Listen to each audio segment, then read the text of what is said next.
all this Iroquois stuff, it brings forward what I just admire our people of all the nations, but the Iroquois, Haudenosaunee, there's a book called Strange Empire, which is a historical book. And in there, it's noted the first resistance on the part of women in North America, Turtle Island, was the women from the Iroquois society, because the men were getting out of line. Because the European men would not meet, discuss, negotiate with women. So the men were sent out to do what the women told them to do. And after a while, they started to think, oh yeah, I'm all that, and started making decisions of their own. They even went to war on their own decision. So the women said, no more lovemaking, no more childbearing till you remember. That was in the 1500s. And cut to, I guess it was maybe early 90s, in Syracuse for a weekend, and there's a whole centerfold of the Syracuse newspaper of this woman who wanted to find out how is it that the women from the suffragette movement had all these brilliant ideas about who women are in a society, in their beingness. They're Victorian women. They come from the Victorian era. How did this happen? She was just really interested in it. And her research took her to the Iroquois society women, to the Haudenosaunee women in that area. So we're the root of white women getting their vote.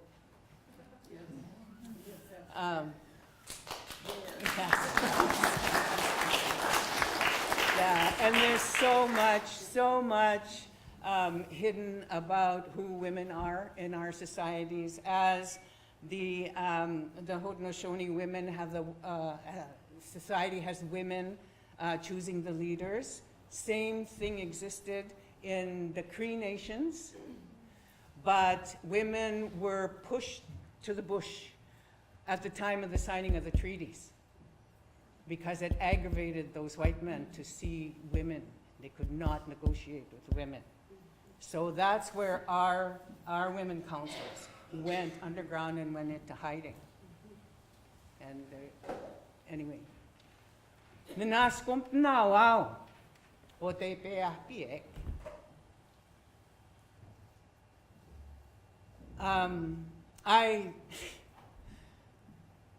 I've always been interested in natural law. I come from a poisoned world. I come from a land that is now a big sore in Mother Earth. I was born in Fort McMurray in Alberta, the heart of the tar sands. And in order for them to be able to do what they're doing, they had to put us to sleep. They had to put a pillow over our heads. And so they knew what was under the ground in the 1700s. So it took that long until they started drilling. It must have been maybe 1960, because I left there in 65. They hadn't even started drilling yet. They were just cutting up land. They were using psychological warfare. We had no culture. I had never seen a ceremony. I'd never heard a drum growing up. And I remember, and I must have been about 6 or 8, somewhere in there, I remember the discussions that were going on about people being told to give up their trap lines. And there was this psychological warfare that you were backwards, you were primitive, you were simple, you were laughable if you lived off the bush, because that's a dying world. That's a time of the past. So they did a lot of work. The residential schools are a part of that, weakening people to make sure that they didn't have the strength to wake up and say, hey, we have treaties, we have agreements, you can't be doing that. So they've helped themselves, and obviously they haven't put an offering down. It's wicked. It's wicked. And so I don't have, I've heard so much about placement, about families, about how do you belong, about my grandmother told me this, my mother told me this, my grandfather this, and none of that. I don't have any of that to report. Even my name, Tantoo. My grandmother gave it to me, yes. But she said, I was just teasing. If I knew you were going to go put it all over, I'd have called you something else. It's just a brand name of a mosquito repellent. But that's the only name I knew. It so happened that I have a very different history in that my first teacher up until grade 5 was the same guy who taught my mother and my aunts and uncles. And I was in a classroom where he was teaching kids from the reserve in Cree. He was teaching them to count in Cree, this old man, R.K. Martin. And so it was someone who knew me as, everybody knew me as Tantoo. And then when they brought in a new school teacher into our community, he asked everybody what their name was. I told him my name was Tantoo, and he said, no, your name's not. And everybody, I could still hear the kids going, yeah, that's Tantoo. They were just backing me up and ready to argue. And he sent me home to go find out what my name was. So it was weird walking home in the middle of the day, and nobody was around, just crickets and butterflies, and you could hear the ants practically. And I got home, and Mom, my granny raised me. And I just scared her. And, and I said, Mr. Smith says my name's not Tantoo. She said. And, she said. And she said, Coraline. And I'm standing there going, Coraline, Coraline, she said. And she sent me to my grandfather, who was a forest ranger. He was an Englishman, and he was at the cache, the forestry cache, where they stashed forestry stuff. And he was in the office, and so I went and told him that they say my name's not Tantoo. And he said, okay, and he told me my name, Caroline Rose, and wrote it on a paper, and he taught me how to say it. By this time, I was 9 years old by then. And so that name didn't mean anything to me. It never stuck. It didn't ring in my bones. And so I've kept that name. That was a joke. That was teasing. And so that's the closest as I get to an Indian name. And I grew up with, in a community, very small, it's called a hamlet maybe. Very few people along the railroad track. That was our river. That was our way in and out, wherever we wanted to go. Fort McMurray was that way. Edmonton was that way, much longer trip. Everybody I grew up with, English was a second language or a third language. I grew up with brilliance in the bush. People could read the wind and everything, and everybody was their own encyclopedia. And so maybe sort of the inspiration for me wanting to tell stories is to look for my stories and to share my story with all the other brothers and sisters out there who are not connected to that story, that lap, that whatever that is that you guys all have. You know? Some of us don't have that.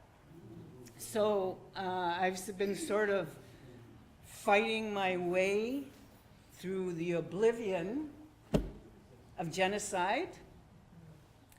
My tool was acting, scratching at the walls, seeking to hold me in, screaming inside, my inner voice assuring me the day would come when our stories would be told properly, deeply, accurately, delightedly, in honor of the beauty and the profundity of who we are in creation.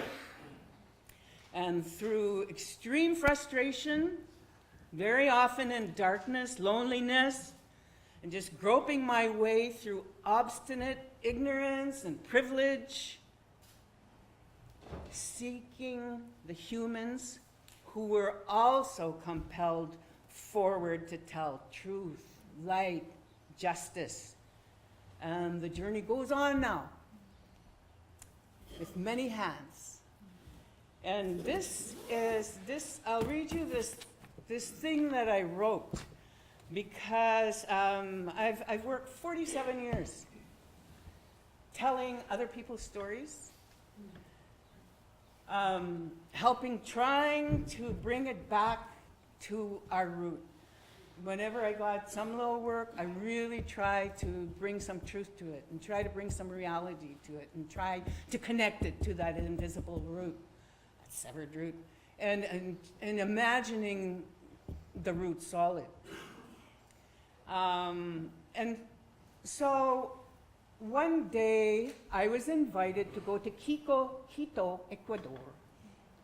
Tom Goldtooth, I wish he was here, was there, and I got invited to go along with an Indigenous group of people for a conference on the rights of nature.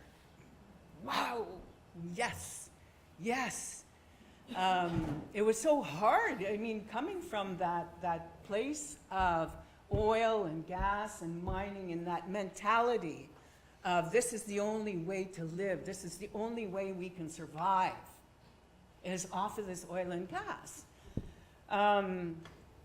And so I was very happy to go to Ecuador, and I was inspired and very excited to be with this group of people and talking about Mother Earth as a living organism.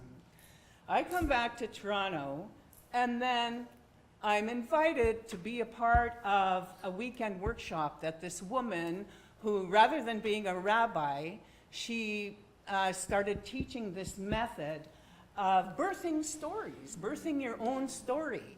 And she has an amazing way of working. And so I took that workshop. And then the next year, I was invited to Peru for Rights of Nature gathering. And when I got back from there, I was so inspired. I thought, I've got to write about this. I've got to get past this block that I have of no education, and I'm not a writer, and all the blocks that we put up in front of ourselves.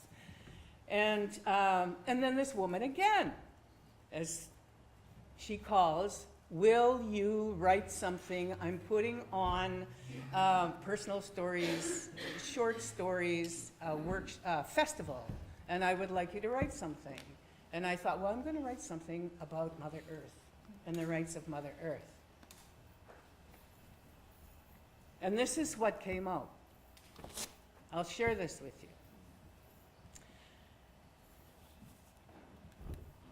I'd go and visit her on Skid Row, as a certain area of town is called. 9 o'clock in the morning, the church bells rang when you were born. And then after a while, 9 o'clock in the evening, church bells rang when you were born. The wine was talking. I found out I was born at 8:57 a.m., and that would have been the last bell before being considered late for Mass. I was born in a moment of great hope. First one in the family, born in a hospital. First grandchild. I came in with a cleft lip. Born to a woman with a lame leg. My father disappeared. My mother's bubble burst. I wondered how she disposed of her wedding dress with her broken heart. No one ever told me I looked like her. No one referred to her as my mother, always Julia. Her baby sister, my sister aunt, told me she was the one who was there for them. She told me she was more like a mother to me. She cooked for us. She looked after us. She told me she made me a birthday cake once. Way out there in the bush, I don't know how she did it, wood stove. We had no store. You know, she must have planned way ahead to have all those ingredients ready for this. Oh, that sister aunt, she was so spoiled. She was the baby, my grandmother's baby. And, but she said it tasted so good. And I thought she walked in beauty and resourcefulness. Julia, my biological mother. And I remember asking her once, Julia, where our tomcat Rocky would go? He'd go away for days sometimes to school. She told me, to cat school? I said, yes, she said. And I just remember just the storm of images that would come to my mind. You know, what would they use for desks? Did they have a log? I could just see Rocky sitting on a log. Who would be teaching? And what other cats were going to that school? Oh man, I was just intrigued, and I would try to catch Rocky going to school. But he'd always evade me. He eluded me. And I woke up one morning, bustle going on in the front room. What's happening? What's going on? No one will answer me. I see suitcases by the door. I didn't know who was going until they started putting their jackets on. They were all going. Julia and her sisters, Martha and June, and my Uncle Harold. They were all going on the train to Edmonton. No one told me. No one told me. Julia, all of them gone, a world away, and left me with Mom, my grandmother. You stupid, ugly, useless, good for nothing. You ugly, I hate you. She was just ripping out my hair and combing it rough in resentment. And like the house now, my heart just felt cold, empty. And I go looking for Rocky. I went to the bush for comfort. And much later, in the city, I found some happiness. I had a beautiful partnership and marriage, and a nice little shack with a big yard, and sweet baby boy. I was in my little house, which I love, nice little shack with a big yard.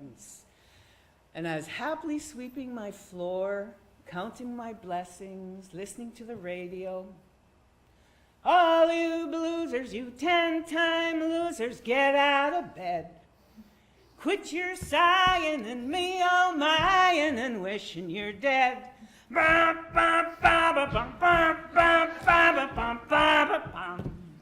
'Cause this is gonna be the last blues song. I was broom dancing and I decided I'm going to be one to help get us out of this colonial bed. It's the movement. We talk about colonialism, oppression, racism, sexism. What you don't know can derail you. No one talked about PTSD then. or postpartum depression, or lateral violence. Not yet. Not so much about abuse and molestation. Effects of residential school were only whispered as yet. What you don't know can derail you. I woke up one morning in a cold trailer, a sickening taste of old booze in my mouth, that dry that nothing can quench but another round of the hair of the dog. I'm a failure on all counts. Rotten, useless, no fucking good as a mother, as a partner, as a sister, as an aunt, as a friend, as a warrior. I'm completely disposable. Pull me, Creator. My spirit is dead. I don't give a shit. I should die. No one would miss me anyway. I saw Julia's last boyfriend, Al. He started drinking on December 1st, and he was gone by December 25th. Might take me a little longer, but I can get her done. And so I was wondering, what time is it? I had run through all the different methods that I could use. And I decided I'd go to the bar. And I reached across the bed to the radio. Just click. All you bloozers, you 10-time losers, get out of bed. Quit your sighing and me all lying and wishing you're dead. Bum, bum, ba, bum, bum, bum, ba, bum, bum, bum. 'Cause this is gonna be the last blues song. Oh my God. My ancestors. I couldn't see them, but I could feel them. You're here for me. You're standing by me, even though I'm no good for nothing. And it just came rushing in. This business of unworthiness. Born with sin, no good, unless you belong to the church, the Catholic Church at that. Even to see a church caused foam to form in the corners of my mouth. Maybe it was the way our friend Bill Woodward, he hated priests, and he'd say so. Maybe it was the priest in the confessional. Do you do bad things with boys? With the energy of fuck emanating from his black dress. Got out of that confessional as fast as I could go. Indian ways are of the devil. I didn't know anything about our traditions. They had been outlawed. It seemed that all that remained were scary stories of suspicion. But anything holy was hidden. Once Mom took me in the darkness to visit an elder couple. I had to swear I wouldn't tell anyone. We couldn't take any light with us, no flashlight, no lamp. We snuck in the dark to get help. I didn't really realize how serious it was serious. She was making me, already I was thinking, oh, I gotta tell Sonny and Joe this, And we were walking along the road and we knew somebody was coming. And she just grabbed me and she just threw me in the bush. Hey. Oh, wow, this is deadly. And it was Johnny Gregoire. And I thought, wow, Johnny. She didn't say anything. She didn't say hello, nothing. She just kept hiding. So anyway, that was our trip to the doctor. And I came to realize I couldn't stay in the dark. It's not a place to live. We need to come out in the light of day. The knowledge and wisdom of the keepers of the blueprint of Mother Earth will shine our way to the truth. I met an old man with long white braids who told me he did 2 years in jail for putting on a sundance. Our leaders and people slain for insisting laws protect our rights and responsibilities to creation. My ancestors did not worship rocks, the sun, idols. They revered our relationship with all creation. My ancestors defended my right to life as gifted by Creator. Was I ever fun at parties? I was drowning the sorrows of our nations now. It's a lot of sorrow to shove under the bridge, and rage. I had burned down my home, my village, and my bridges in my rage. I was judged into the outskirts of accepted company. Disappointed in myself, in humanity, I found company with my fellow coyotes and cockroaches of society. We had some fun. Hungover again. Still. It's a long journey back from where I'd placed myself. No fixed address. Dry. Hungry. Empty. Lost. Unscratchable itch in my soul. Walking aimlessly. Leaving the house party after a couple of days. I need someplace to go. Humans are fun. How will this ever change? Looking around at the concrete all around me on that Sunday morning, coming down on the outskirts of Skid Row, staring into the abyss. You look down, and there in that lonesome sidewalk, I see, growing in a crack in the pavement, all alone, shining bright yellow, a little dandelion sticking it to the concrete of little old man. That was just Creator power. Creator, I hear you love all your children. I can't stand them. I stuck out my thumb and landed in Malibu, California. Here was a community of actors, activists, musicians, artists of all sorts, people of great inner light, inspiring. I was at Four Corners, Arizona, where the Hopi and Navajo had always shared land according to the needs of raising sheep and corn. The elders were having a strategy meeting because the government and industry were trying to break up the land according to where the coal and uranium deposits were.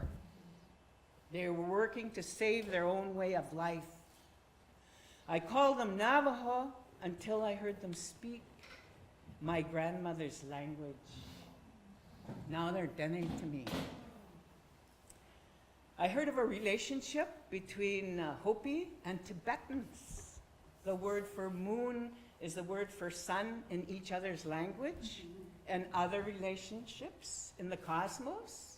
Namaste. I met a woman who was a whale listener. She said that sound,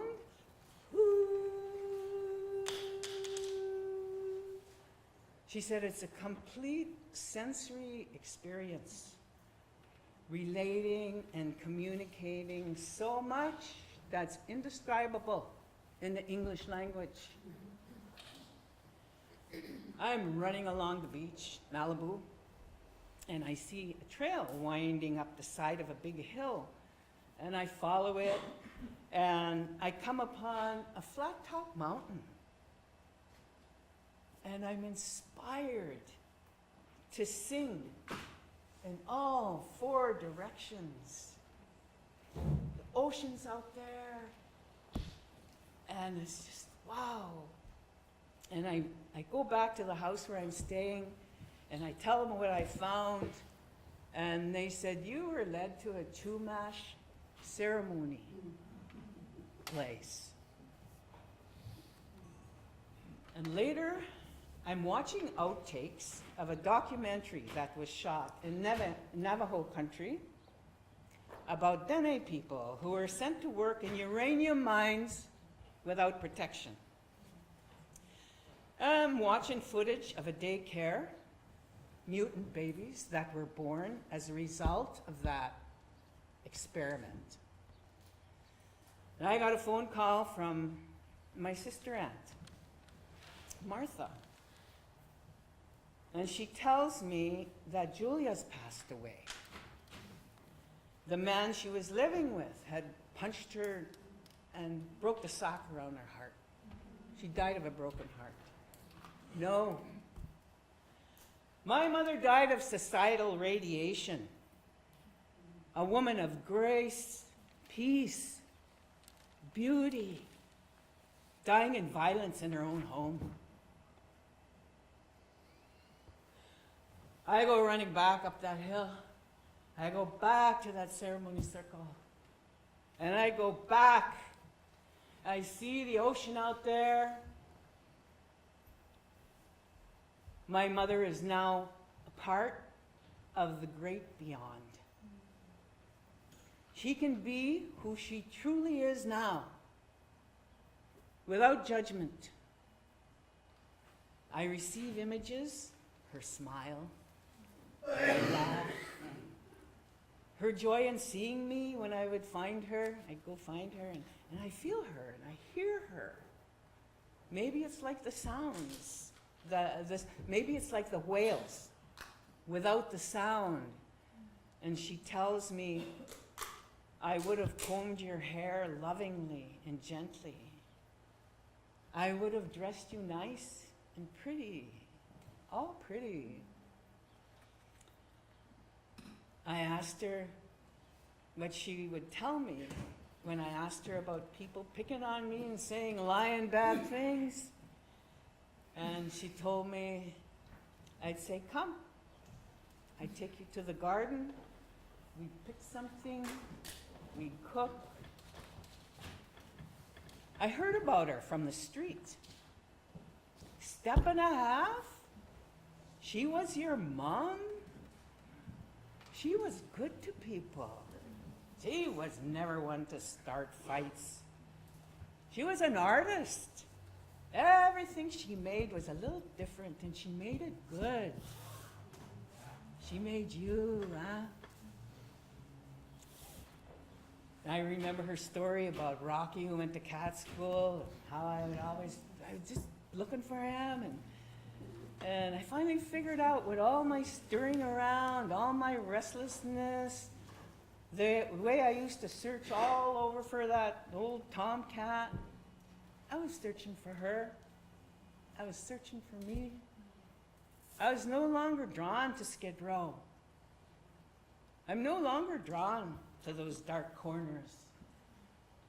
Now I taste my mother in the beauty in my life. Now I have a home inside with a kind and gentle love, and it is me. The roads traveled are different now. I am from where she is from. We blossom one into the other, growing through the cracks in the man-made society, all the while returning to the foundations lovingly held and placed by our first mother, Mother Earth, Father Sky, sacred water, all our relations. That's what came when I was writing about our relationship with Mother Earth. So that tells me I've got a ways to go. I'm going to be developing it into a 1-hour piece and hopefully incorporate a few laughs in there. And I am so honored and walk in medicine to have been invited to come here. I emailed Rita to ask her if I would be able to come as an individual because I thought it was organizations and institutions and those were the people. And next thing you know, she invited me to come and present. So it's a great honor. I thank you so much and honor the ancestors of the Lamin people and all of you. Gnaskim panawa mit panemen teho che. Tamskat nawa ka. Thank you.